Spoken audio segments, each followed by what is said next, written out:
დიდი მადლობა მოწვევისთვის ამ თემით დაინტერესებისთვის, იმიტომ რომ ერთ-ერთი აქტუალური თემაა და მე ცოტა შორიდანაც შევხედავდი ამ ყველაფერს. ცივილიზაცია მოიტანა ის, რომ ადამიანი მიილტვის მაქსიმალური კომფორტისკენ და რაც თქვენ ბრძანეთ, ანუ პროგრესმა მოგცა ის, რომ იმაზე მეტი რამ მის დაკმაყოფილება ხდება, ვიდრე აქვს ადამიანის მოთხოვნილება, ხო? ანუ თანამედროვე მარკეტინგი უკვე მუშაობს იმაზე, რომ გაგვიჩინოს მოთხოვნილება იმისათვის, რომ მე ეს დააკმაყოფილოს, ხო? ზუსტად ასეთი სახით, ისეთ კომფორტში გადავედით, რომ აი თქვენ ბრძანებდით, რომ ადრე გასვლა მაინც გჭირდებოდა და ეხლა ფეხის გადადგმაც აღარ არის საჭირო, ხო? საწოლიდან ადგომაც არ გჭირდება. ამიტომ ამან ისევე როგორც მოიტანა გარკვეული სიკეთეები, ზუსტად ასეთივე სახით მოიტანა ის გამოწვევები გააჩინა და პრობლემებიც თანამაღალ შეგვიძლია რომელიც მოიტანა ამ სივრცემ დაწყებული საერთოდ ვირტუალური სამყაროთი, როდესაც ადამიანი აღარ მოძრაობს და ესეთ შემთხვევითი არ არის, ანუ ამ უმოძრაობამ ცალკე პრობლემები გააჩინა. და მენტალურიც, ანუ ყველანაირი ჯანმრთელობა. გარდა ამისა, ხანდახან მეგობრებსაც ვერ ვნახულობთ, იმიტომ რომ განცდა გვიჩნდება ისეთი, რომ ხო გვაქვს ურთიერთობა კონტაქტი, საჭიროა. ეს შენდამე მაპატიეთ, ეს შენდამე ჩვენ თაობას, მაგრამ ახალგაზრდა თაობას მეგობართან კონტაქტი მხოლოდ ამით წარმოუდგენია, მათ შორის სუფრაზე. დიახ, ამიტომ ჩვენ როდესაც ვსაუბრობთ ერთი რომ კარგია რომ ჩვენ ზუსტად ასეთ დღევანდელ დღეს Facebook-ის დაბადების დღეს ვეხებით ამ საკითხს, თუმცა Facebook-ი არ არის მხოლოდ სოციალური მედია და სოციალური და ვირტუალური სამყარო და თუ Facebook-ზე არ იქნება ვიღაცა, რასაც თქვენ ბრძანებთ, სხვა პლატფორმაზე იქნება აუცილებლად. Instagram-ზე მაგალითად გადაბადდა ძალიან უბრალოდ კონტაქტიც კი აღარ არის დღეს და თუ აი თქვენ ამბობდით, ყვებოდით თავი ნაცილების გზებზე, რომელსაც ადამიანები მიმართავენ, უამრავი არსებობს, ხო, რაღაცა იტოვებს საკონტაქტო და საკომუნიკაციოს, მაგრამ გვერდი არ გაქვს თითქოს და ასე შემდეგ, მაგრამ მაინც ვერ გაექცევი ამ ყველაფერს. Messenger-ს მაინც იტოვებს.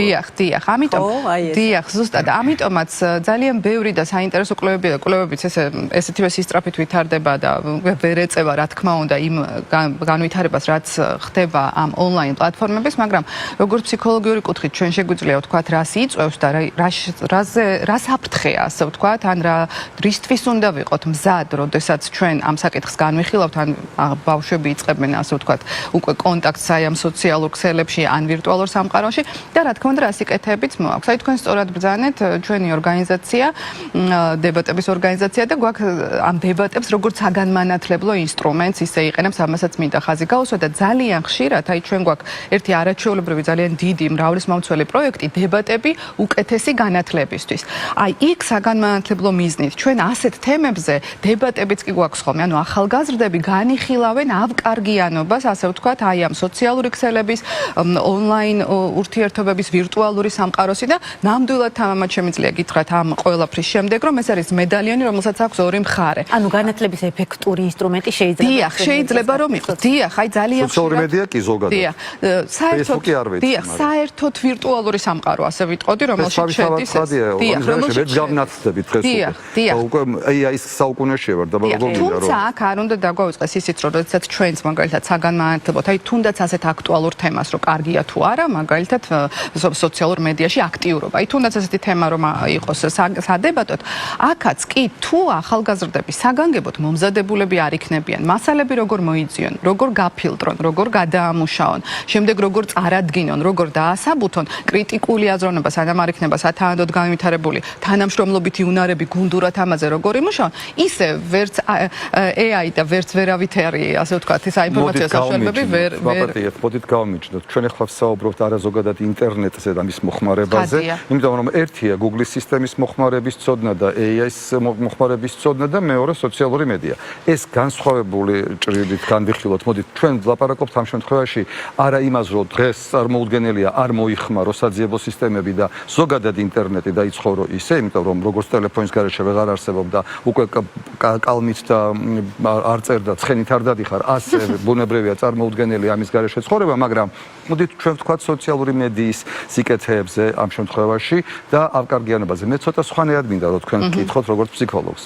ეს არის უკვე მოცემულობა. ჩვენ ამაში ვცხოვრობთ. კარგია თუ ცუდია საუბარი იმაზე დღეს ეს კარგია თუ ცუდია უკვე ცოტა რთულია, იმიტომ რომ ეს არის. ცუდი რომ იყოს და აღარ გქონდეს ეგ არ გამოვა. აი ცუდი ეს აღარ ჩამოშულო და გადავაგდე ეს სადილი გაფუჭებულია, ეგრე არ არის. გაფუჭებულია თუ არ არის გაფუჭებული ეს Facebook-ი მე მას მივირთმევ. ან თქვა TikTok-ი ან Instagram-ი.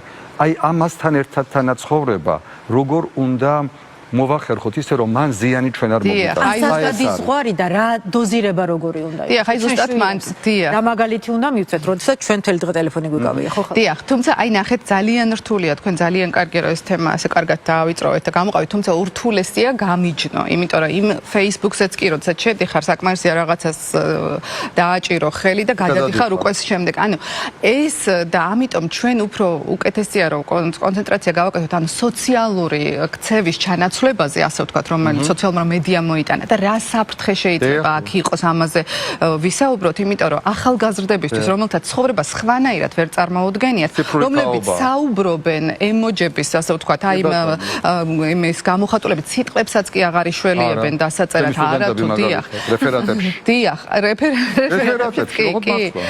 ჩვენც ვხსნით ხოლმე სტუდენტებს, რომ აი წერილის გამოგზავნაც კი ეს როგორ შეიძლება რომ ასეთი იმებით გზავნიდნენ, ხო?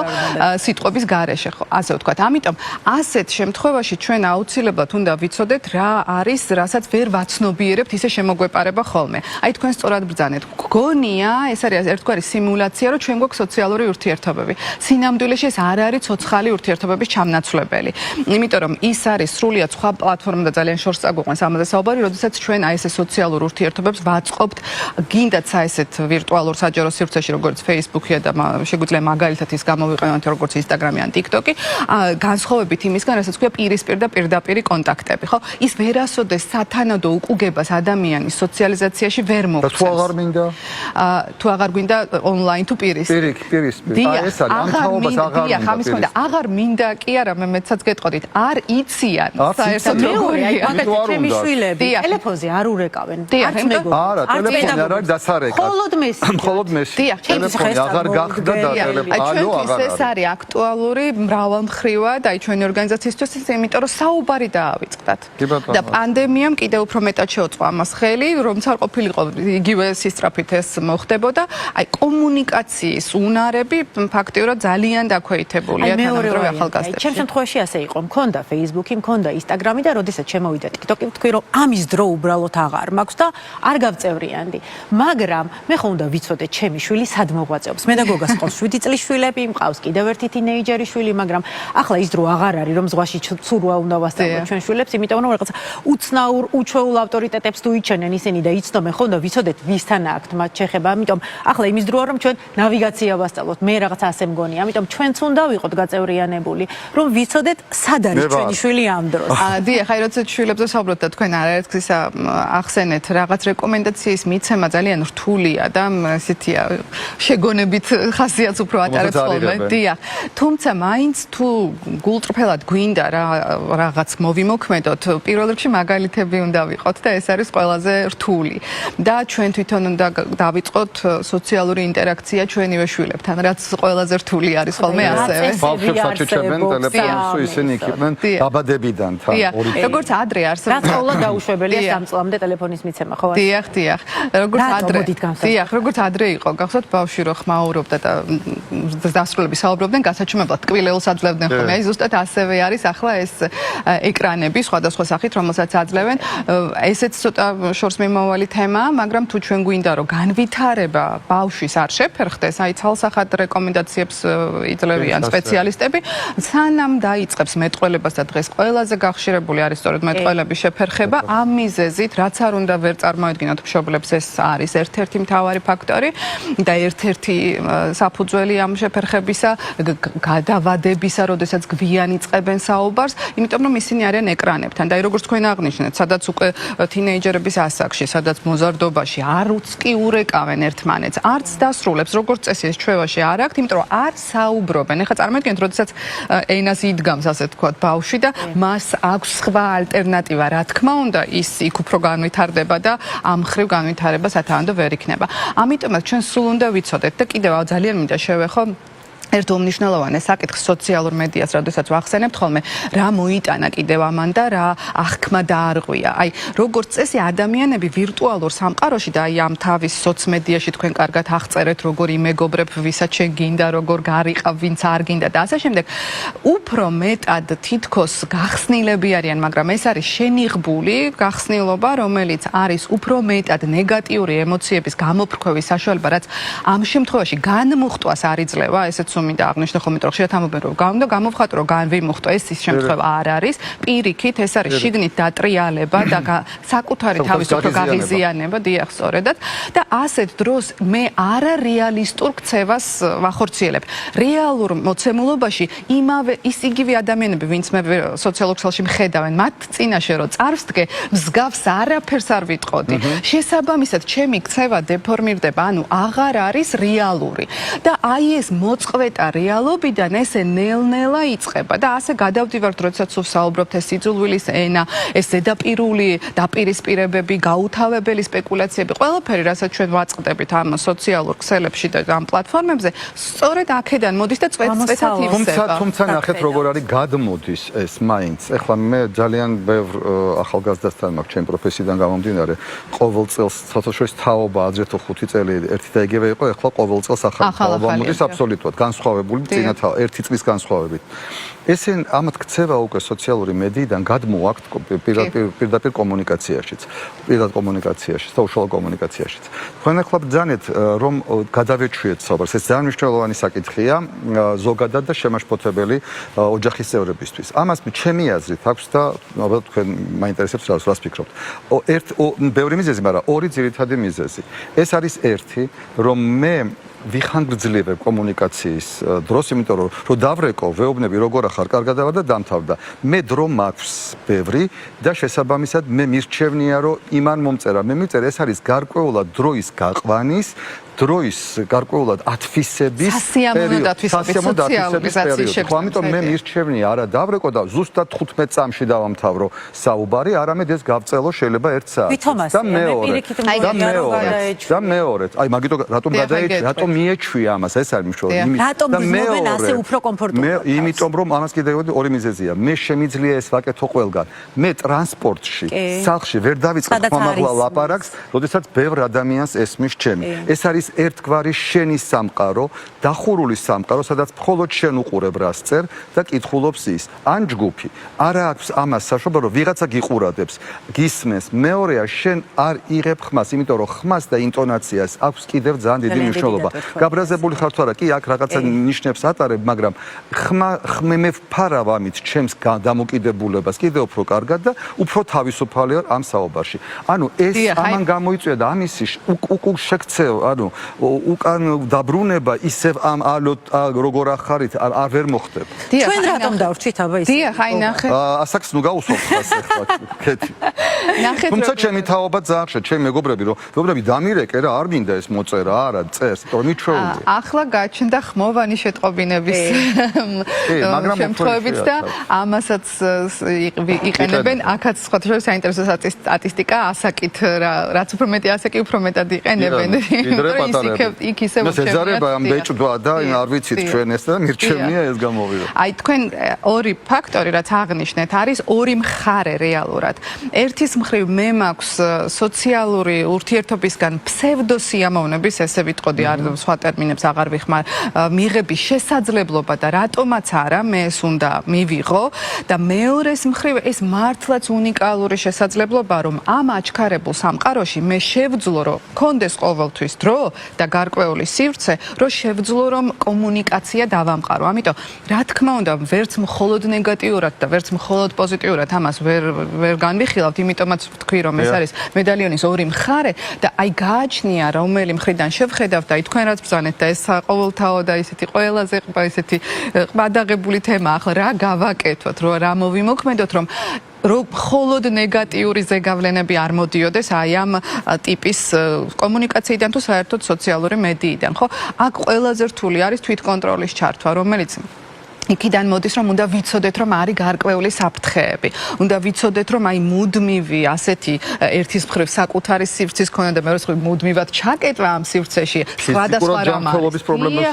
დიახ და ამიტომ თუ ჩვენ ახალგაზრდებთანაც ვიმუშავებთ, თუ ჩვენ მეტი შესაძლებლობები გვექნება რომ საგანმანათლებლო მიმართულებით იგივე ეს პლატფორმებიც კი გამოვიყენოთ, ჩვენ მაგალითად სავარჯიშოებიც კი გვაქვს ხოლმე გამოყენებული საგანგებოდ Facebook გვერდზე და Instagram-ზე, იმიტომ რომ ვანახოთ ახალგაზრდა ახალგაზრდებს და მოზარდებს, რომ ამას სხვა ფუნქცია შეიძლება ქონდეს და ანალიზს ვასწავლით ხოლმე ხშირად, აი იმ Facebook-ზე არსებული ინფორმაციით, რომელიც არის იქ მოწოდებული. ამიტომ ამას თუ ადამიანები, განსაკუთრებით მოზარდები, დაინახავენ, შეხედავენ, თუ კრიტიკული აზროვნების განვითარებას მათში ხელს შევუწყობთ, უფრო ნაკლები საფრთხე იქნება. თუ არა და ყველა შემთხვევაში ეს გარკვეული სახის დამოკიდებულებას აჩენს, უკვე არის, აი რაც თქვენ ბრძანეთ, ეს შეუქცევადი პროცესია და აი თუ ჩვენ გვინდა რომ ძალიან დამოკიდებულები ჩვენ არ ვიყოთ პირველ რიგში, რომ მე არ მივცეთ ჩვენ შვილებსაც ცუდი მაგალითი, ამაზე მუდმივად უნდა ვიფიქროთ, სხვადასხვანაირი ბერკეტები და საშუალებები უნდა ვეძებოთ, აი თქვენებიც ამბობდით ამ გამოცდილებას. აი TikTok-ი, სადაც ყველაფერი ძალიან სწრაფად ხდება.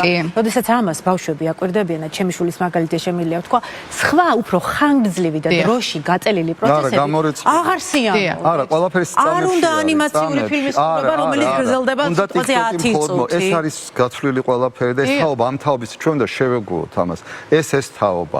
თუ ადრე სპექტაკლს შემეძლო მეყურებინა მე მაგალითად 4 საათს ნახევარი, 4 მოქმედება, დღეს შანსი არ არის, ვერ დავჯდები 4 საათი და 4 მოქმედებას ვერ უყურებ. არ არის ეს. თუმცა მაინც არ უნდა დაგვაუწყდეს, რომ ეს ყველაფერი უნდა საგანმანათლებლო პროცესში აუცილებლად. დიახ, იმიტომ რომ თუ მათ არ ეცოდინებათ ამ ყველაფერს როგორ გაუმკლავდნენ, ან როგორ გამოიყენონ პოზიტიურად, ისინი აუცილებლად ამ ცუდი ზეგავლენის ქვეშ აღმოჩნდებიან, იმიტომ რომ თქვენ რაც ბრძანეთ, ეს ყველაზე დიდი გამოწვევა და ცალკე თემაა, რომ აჩქარებული, ანუ ეხლა ხო მიცით ყველანაირი ვიდეო მასალის ყურება შეიძლება სხვადასხვა ტიპის აჩქარებით და სიხშირით ააჩქარო, ხო?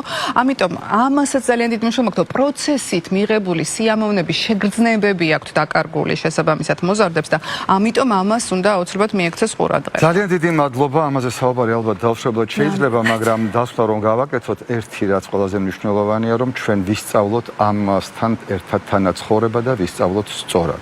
ჩვენ ეს გამოვიყენოთ ჩვენ სასარგებლოდ და არა ჩვენს საწინააღმდეგოდ. და როგორც ყველაფერი დანარჩენი, როგორც საკვები, როგორც ცხოვრების წესი, ყველაფერს უნდა ცოდნა და სწორად გამოყენება. ამისათვის აუცილებელია, ვფიქრობ, რომ როგორც პირადი ჰიგიენის სწავლება ბავშვობიდან და სკოლის პერიოდში უნდა ვისწავლოთ, ასე უნდა ვისწავლოთ სკოლიდან საგანმანათლებლო სისტემაში. მე დარწმუნებული უნდა შევიდეს აუცილებლად საგან სოციალურ მედიასთან და ინტერნეტთან ურთიერთობა, თუ არ არის უნდა შევიდეს, თუ არის ხომ კარგი, იმიტომ რომ იქედან უნდა დავიწყოთ სწავლა იმისი, თუ როგორ გამოვიყენოთ ჩვენ და სასიკეთოთ, ის რაც შეიძლება ჩვენ და საზიანო გახდეს. უღრმესი